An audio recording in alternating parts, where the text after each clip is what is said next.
হাসপাতালে অনুভবের কাছে থাকার জন্য লাজুকে পারমিশন দিল ডাক্তারবাবু। পুরোটা জানতে ভিডিওতে লাইক দিয়ে চ্যানেলটা সাবস্ক্রাইব করে দেখতে থাকুন।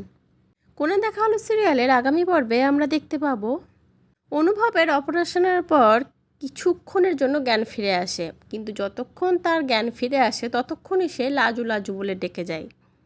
এই জন্য অনুভবের ঠাম্মি লাজুকে ফোন করে সবটা জানায়। লাজু সকাল সকালই চলে আসে হাসপাতালে অনুভবকে দেখার জন্য। হাসপাতালে এসে বনলতার সাথে লাজুর মারাত্মক লেভেলের ঝগড়া হয়। বনলতা বলতে থাকে, লাজু তুই কেন এসছিস অনুভবকে দেখতে? তুই কে হোস অনুভবের? আর অনুভব অসুস্থতার ঘোরেও শুধু লাজু লাজু করে যাচ্ছে কেন? আমি তো ওর বউ, কই আমার নাম বলছে না? তুই কে হোস অনুভবের? তুই কি অনুভবের রক্ষিতা হোস? এই বলে লাজুকে এক থাপ্পড় মারে। তারপরে সেখান থেকে অনু আর ঠাম্মি মিলে লাজুকে বাঁচিয়ে নিয়ে অনুভবের কাছে চলে যায়। কারণ বনলতা এতটাই হিংস্র হয়ে উঠেছিল যে লাজুকে হয়তো আবার মারার জন্য হাত তুলত। অনুভবকে দেখে লাজু কাঁদতে শুরু করে দেয়। আর লাজুর চোখের জল অনুভবের হাতের উপরে পড়লে অনুভবের কিছুটা সেন্স ফিরে আসে। সে বুঝতে পারে যে তার লাজু তার সাথে দেখা করতে এসছে।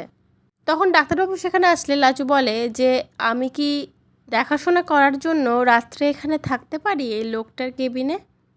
তখন ডাক্তারবাবু বলে, আপনি কি ওর বউ হন? তখন লাজু বলে যে না। তখন ডাক্তারবাবু বলতে থাকে, হ্যাঁ, পেশেন্ট জ্বরের ঘরেও বারবার লাজু লাজু বলে ডাকছিল, আর আপনিই লাজু, আপনি পেশেন্টের কাছে থাকতে পারেন।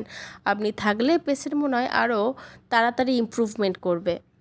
আর এইটা শুনে তো বনলতা আরও রেগে যায়। বনলতা কিছুতেই লাজুকে থাকতে দেবে না। লাজু তখন বলে, এই লোকটার ভালো হওয়া পর্যন্ত আমি এখানেই থাকবো, কে কি বললো তাতে আমার কিচ্ছু যায় আসে না। বুঝলে বনলতা দিদি? বনলতা প্রচণ্ড রেগে থাকলেও লাজুর এই কথার উত্তরে কিছু বলতে পারে না, শুধু রেগে ফুঁসতে থাকে। তো বন্ধুরা, কি মনে হচ্ছে লাজুর অনুভবের কাছে থাকা নিয়ে আবার কোনো একটা বিশাল বড় ঝামেলা হবে? কারণ লাজুর বড় সুদেব তো অলরেডি জেনে গেছে, সে তো আসছে লাজুকে টেনে হিজড়ে সেখান থেকে নিয়ে যাওয়ার জন্য। লাজুর ভাগ্যে যে কী আছে কে জানে। তো আগামী পর্বগুলো দেখতে থাকো। পরবর্তী আপডেট নিয়ে তাড়াতাড়ি আসছি। ধন্যবাদ।